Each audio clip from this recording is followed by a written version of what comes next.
So not long ago I did a video saying, do England have a problem? We know their performances in the Six Nations so far have been uninspiring, to say the least.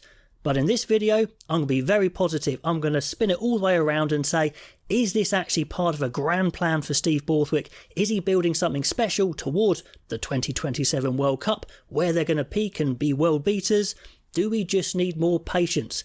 Now, I'm not saying I fully believe all of this. We don't know if it's going to be true. Only the future will tell us. I might even put music to this one because it's kind of a hypothetical, but I'd love to know what you think. Do you think this could be the case? Is this what he's planning? And at the beginning, I'll mention the sponsor Lifting Giants, who have actually come up with the bright idea of making lifting supports the shape of a human hand. Who'd have thought it? And they're so excited by the final 2 rounds of the Six Nations, they're going to give us 20% off the lifting blocks if you use the code RugbyAnalyst20 and use the link in the description below, or just go to their website, go through that. Right, here we go, my glass half full piece, where I assume England are going to become a world beating team, and that pot of gold at the end of the rainbow is maybe a World Cup final or World Cup. And slow but steady Steve is doing the right thing. He's not going full bore, he's not making big changes. It is slow, it is steady, and it is clever. So first of all, let's talk about coaches and Steve Borthwick himself. Thank you very much to the commenters who pointed me in the way of a Johnny May article saying that Steve is actually very similar in thinking to Eddie Jones, and they've been spending an awful lot of time on the basics like scrum, the maul, defence, and they're not putting much time into attack. And you could argue attack should be one of the basics, but maybe in coaches like Steve Borthwick and Eddie Jones it isn't, and maybe that explains why their attack has been so poor. Their confidence, their positioning, their skill execution has been, well, woeful at times, beyond that first phase George Furbank try. So the positive spin there is maybe it's worth spending time on things like the new blitz defence at the expense of the attack, because it will pay off in the future. And let's assume that Steve Borthwick is aware of the deficiencies in his coaching team and himself. He knows he isn't the most charismatic, and he's going to try and bring someone in for that. Also, it's been a bit strange that Richard Wigglesworth, who was brought in for his kicking strategy, has headed up this new attack, and maybe it is just a stopgap and he isn't really getting much time with the team for that attack like we mentioned, and Borthwick is going to bring in someone special in the future when they feel the basics have had enough attention. I hoped in the past it was Harlequin's Nick Evans, who's already linked up with England on a part-time role. Maybe they can finally prize him away and get him permanent. Maybe it's someone like Alex King from Gloucester. Both of them as players were known for their exciting attack, their creative attack. I doubt they'll manage to leave a Mike Catt anytime soon away from Ireland, who would leave there. And when this attack coach does come in, it coincides with Steve Borthwick giving the team more time to develop their attack, and they also start to bring in those younger, faster, more exciting youngsters at the same time as well. So maybe the World Cup was a one-off set-piece kicking plan, and this Six Nations is that dreaded transition where they're kind of treading water, waiting for the future, timing it, not rushing it. So let's talk about player evolution. It does look like Steve Borthwick has been holding the fort with some older players, Joe Marler, Dan Cole to say 2, also mentoring these younger players. And is he going to start to drop in these new players this year, next year, and as he builds up to the World Cup? So let's look at these positions, who might go, who might come in. So let's say that Steve Borthwick is looking at fly half. He knows this attack needs a good decision making, high skill fly half. George Ford seems to fit that, but he is missing one vital component, and that is running threat. Compared to Kieran Crowley, players like that, Finn Russell, he's just not threatening himself. So is he going to bring in Marcus Smith when he's fit to be the man to take this attack forward, and then have Finn Smith as the new apprentice, and those two go on if they're fit, and Charlie Atkinson comes in as another dangerous attacking running threat fly half, those 3 fly halves being the ones going forward. The centres, they start to evolve as well.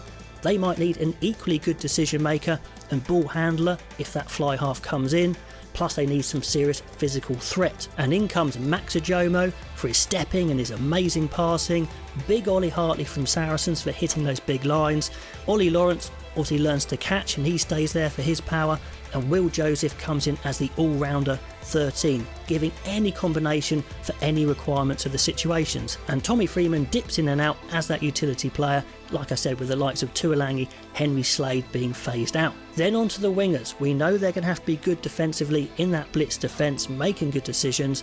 but if the attack's going to evolve, they're going to have to be great finishers as well, be able to make something from nothing. And let's say Steve Borthwick persuades the RFU to change its attitude towards its extenuating circumstances for its selection policy. Not changing it, but if they've come from London Irish or Wasps or Worcester, then they can still be picked playing abroad. So that allows Henry Arundel to come back alongside Emmanuel Faye-Wabusu, and they give Adam Radwan his chance to provide the extreme speed we need. Tommy Freeman dips in and out, and if you need a high skill kicking option as well, Josh Hodge alternates from fullback. So lots of options there in the wing. Fullback, Freddie Stewart, he's the man for wet weather if England want to play a kicking game, which they may well. But the go-to man becomes young Josh Hodge. He just has it all, a little bit more time physically, and he will be absolutely there with his tackling as well. But his kicking, his speed is just effortless. He seems the future, so him and Freddie Stewart alternating, and the likes of Elliot Daly in the wings just being phased out. Scrum half-wise, Danny Kerr gets phased out, and it stays pretty steady apart from that, with a trio being Alex Mitchell, Ben Spencer, Harry Randall, until the new big talent emerges. Maybe Archie McParland, he looks pretty special in all areas for the under-20s. Then into the forwards. Joe Marler, having done his job maybe in a year or so, gets phased out, and Finn Baxter and the likes of maybe Tarek Haffer, they come in. Ellis Genge is one of those guys that gets given the hybrid contract and they try and extend his career to the World Cup, so he's there as well.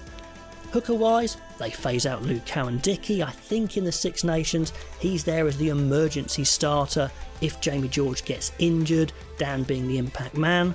Jamie George stays on as captain for the time being. Borthwick again tries to get him through to the World Cup with a hybrid contract, and George's game time just starts to rotate, starts to reduce, and Theo Dan gets more and more game time and some starts, and maybe even starts taking over from George in a couple of years. Jamie Blamire comes the number two for now, until again a young hooker becomes apparent, maybe again Craig Wright of the under-20s. Steve Borthwick, who has been holding the fort with Dan Cole, realises that actually Will Stewart and Joe Hayes just aren't going to be world beaters. Now, they are getting better, but they're not going to be the guys he needs, and he gradually brings in the completely new batch in the form of Asher Apoka-Fajor and James Harper of Sale. It might take a couple of years to do, but he knows this is what he needs to do. Then in the second row, Maro Itoje, again with that hybrid contract, gets taken all the way through to the World Cup, and with George Martin, Alex Coles, Ollie Chesham and a young Junior Kapoko from the under-20s, that's a strong base of second rows, but George Martin emerges as the partner for Itoje to form a serious physical second row partnership. Then let's say Steve Borthwick realises the back row needs to change pretty quickly, it needs to be special, he needs to bring in those youngsters a bit quicker than other areas, and Chandler Cunningham South becomes a regular. Tom Pearson, Guy Pepper, Ben Earl, Alfie Barbary and Zach Mercer make up the core, with every combination being available within that. On call on the watch list are the Willis brothers, Jack and Tom, Don Brandt Underhill, the Currys, Roots. Don't quite make it, but they're there if needed, so all change in the back row. And then come the 2027 World Cup, all the attacking systems are there, all the defensive systems are there, the players have been slowly bled in, and maybe we see a team like this which competes very fiercely for the World Cup and plays hard but exciting rugby. Maybe it's Finn Baxter, Theo Dan, Asher Apoka-Fajor. In the second row, Maro Itoje and George Martin. In the back row, Chandler Cunningham South, Guy Pepper or Tom Pearson. At number 8, Ben Earl or Alfie Barbary. At 9, Alex Mitchell. At 10, Marcus Smith. On the wings, Henry Arundel, Tommy Freeman. The other wings, Emmanuel Faye-Wabusu. Maybe Josh Hodge rotating. In the centres, a combination of a Jomo or Hartley or Will Joseph or Freeman. At fullback, the main man is Josh Hodge, but Freddie Stewart is there if needed. Craig Wright is the replacement hooker, Ellis Genge and James Harper are the impact props. Junior Kapoko is on the bench to cover second row. A big bopper like Alfie Barbary is on the bench. Archie McParland comes through from the under-20s to be the replacement scrum half. Then Finn Smith at fly half and Tommy Freeman as your utility for the back three and the centres. So could this hypothetical future come to fruition? Is this the plan? Do we just need to be patient? Let me know what you think of that one. All the comments below, and I'll catch you next time.